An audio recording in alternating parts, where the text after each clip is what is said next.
Olá, graça e paz em nome de Jesus. A nossa leitura de hoje será em Deuteronômio, no capítulo 12 até o 15.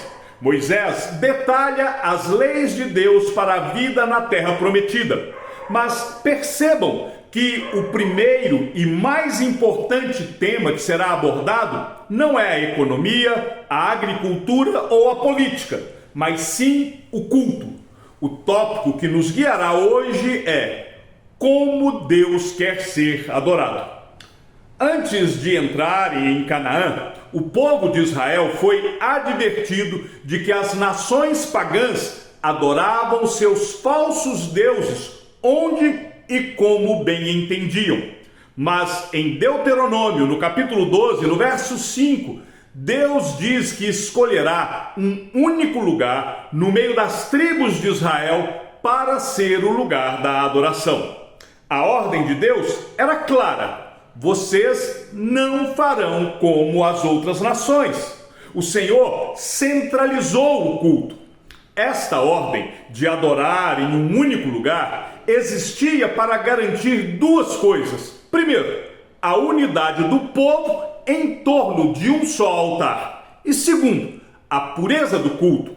Desta forma, Israel estaria blindado contra as invenções idólatras das nações vizinhas. O culto não é um laboratório para a criatividade humana, nem um palco para as inovações. O culto é o solo sagrado da obediência, que deve ser estrita à revelação divina. Esta é a essência daquilo que chamamos de princípio regulador do culto. O capítulo 21 da Confissão de Fé de Westminster, que trata do culto religioso, estabelece isso de forma insuperável. Ele diz que o modo aceitável de adorar o verdadeiro Deus é instituído por Ele mesmo e é tão limitado pela sua própria vontade revelada que não pode ser adorado segundo as imaginações e invenções dos homens.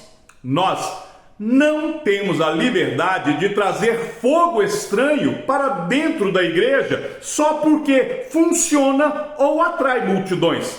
Se você ainda não viu, assista o vídeo devocional de Levítico, do capítulo 7 ao 10, o fogo estranho e o princípio regulador do culto. O Catecismo Maior de Westminster, na pergunta 108, quando fala do segundo mandamento, proíbe a adoração a Deus por meio de imagens ou de qualquer outro modo não instruído em sua palavra. A pureza litúrgica, ela é vital para a saúde da igreja. Mas para onde aponta o lugar único que Deus ainda iria escolher, o centro da adoração? No decorrer da leitura bíblica, nós veremos que Deus escolheu estabelecer um templo em Jerusalém. Esse templo aponta para Cristo, pois ele cumpriu todos os rituais que eram feitos naquele templo em Jerusalém, para que hoje nós pudéssemos estar centralizados em Cristo. Ele, Jesus Cristo, é o centro da nossa adoração. Na nova aliança, a nossa adoração não está presa a um lugar geográfico.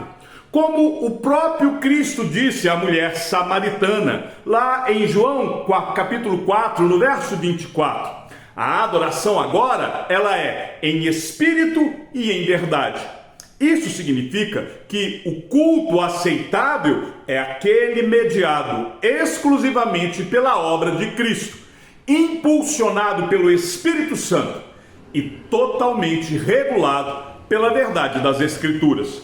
O local do culto agora é uma pessoa, assim como as 12 tribos peregrinavam para um só lugar. A unidade do culto cristão é a imagem da unidade da igreja, que se reúne em um só corpo, crendo em um só Senhor e sustentado por uma só palavra. Então, qual o desafio prático para a nossa vida no dia de hoje? Primeiro, tenha reverência no culto. Adore a Deus como Ele quer ser adorado, não de acordo com a sua preferência ou segundo a sua criatividade. Não queira ter suas emoções ou o seu ego massageado no culto. Deus é o único público do culto, não nós. Segundo, busque a unidade. A nossa adoração, ela deve ser um testemunho visível da unidade do corpo de Cristo. Rejeite as divisões, os partidarismos e o individualismo espiritual. Se você assistiu até aqui, escreva nos comentários culto.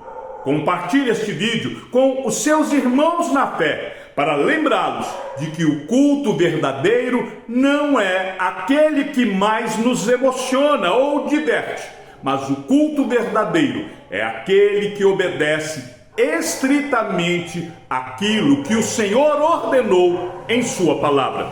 Lembre-se, o culto aceitável a Deus é aquele regulado pelas Escrituras e centrado na pessoa de Cristo. Quer aprender um pouco mais? Leia a Confissão de Fé de Westminster, capítulo 21, que trata do culto religioso. Veja a pergunta 108 do Catecismo Maior de Westminster. Que o Senhor te abençoe e te guarde, e até amanhã, se assim o Senhor nos permitir.